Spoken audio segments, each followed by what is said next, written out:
रामधारी गुप्ता उच्च गति अभ्यास खंड 1 प्रतिलेखन संख्या 2526 स्पीड 100 शब्द प्रति मिनट। Ready start.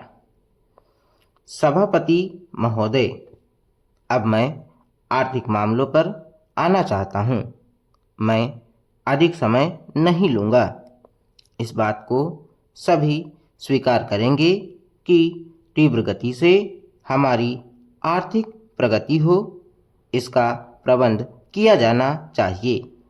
इसके लिए ऐसा वातावरण बनाने की आवश्यकता है जिससे उत्पादन बढ़ सके, वितरण में समानता आ सके और उपभोग में संयम से काम लिया जा सके। हर बजट को और हर कर प्रस्ताव को इसी कसौटी पर कसा जाएगा। यथा क्या उससे उत्पादन बढ़ता है, क्या वितरण में समानता आती है, और तीसरी बात यह कि क्या हम देश में ऐसा वातावरण बना सकते हैं कि लोग जितना कमाते हैं उतना खर्च ना करें, उसमें से बचाएं और उसे राष्ट्र की समृद्धि में लगाएं।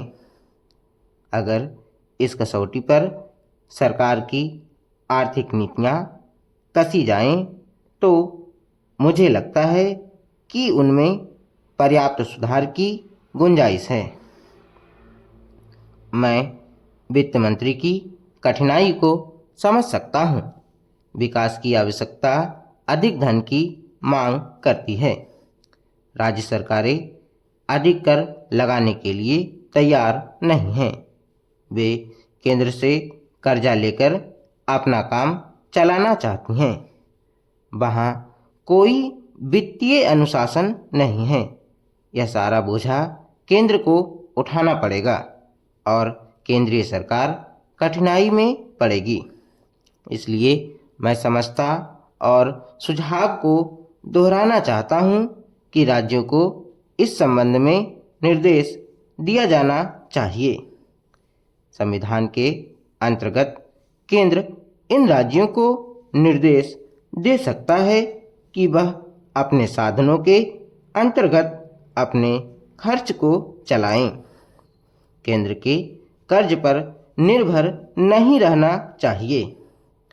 विशेष परिस्थितियों में कर्जा दिया जा सकता है, लेकिन कर्जा लेकर अपना काम चलाना यह उनका स्वभाव नहीं बनना चाहिए।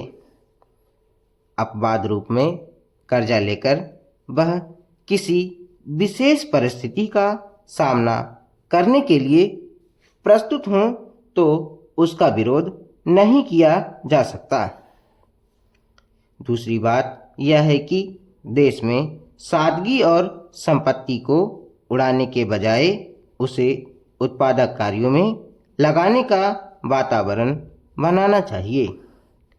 मैं नहीं जानता वित्त मंत्री महोदय इससे कहाँ तक सहमत होंगे, लेकिन आज देश में समाजवाद की चर्चा बहुत होती है।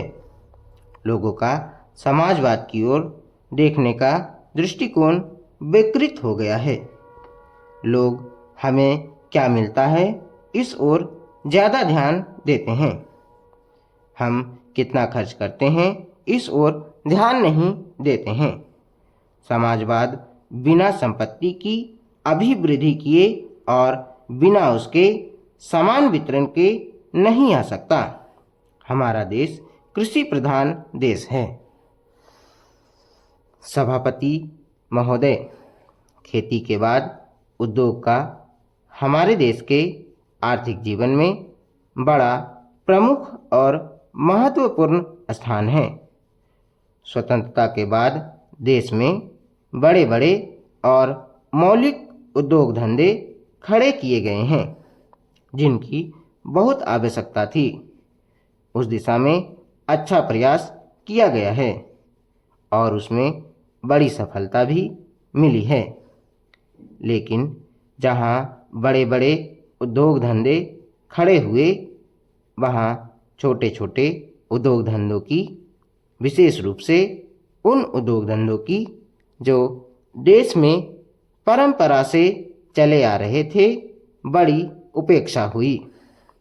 बहुत से उद्योग धंधे अपने पुराने ढंग से चले आ रहे हैं, उनमें कोई नया परिवर्तन नहीं लाया जा सकता है, उनका कोई विकास नहीं हो सकता है। देश की स्थिति को देखते हुए विशेष रूप से ग्रामीण क्षेत्रों में कौन से नए उद्योग धंधे खड़े किए जा सकते हैं, इस बारे में कोई अनुसंधान नहीं किया गया है। खादी और ग्रामोद्योग स्थापित किया गया और उसने खादी और कुछ ग्रामीण उद्योग धंधों को लिया, लेकिन उसकी भी कुछ सीमाएं हैं। बहुत से उद्योग धंधे ऐसे हैं जिनको प्रोत्साहन दिया जाना चाहिए, लेकिन प्रोत्साहन देना तो दूर रहा, ऐसी नीति अपनाई गई कि उनके काम में बाधा पैदा हुई और उनमें बहुत से टूट गए। इसका परिणाम यह हुआ है कि एक तरफ तो हमने दिखाने के लिए बड़े बड़े कल कारखाने खड़े किए हैं, लेकिन दूसरी तरफ बेकारों की संख्या बढ़ती गई है। आज यह समस्या एक भीषण रूप में हमारे सामने आई है। यदि हम छोटे छोटे उद्योग धंधों को, विशेष रूप से कृषि से संबंधित उद्योग धंधों को बड़े बड़े शहरों में नहीं, दूर दूर ग्रामीण क्षेत्रों में नहीं फैलाते हैं, तो इसके दो दुष्परिणाम होंगे। एक तो उद्योगों का केंद्रीकरण होगा, दूसरे शहरों की जनसंख्या बढ़ेगी, जिससे अनेक जटिल समस्याएं पैदा होंगी।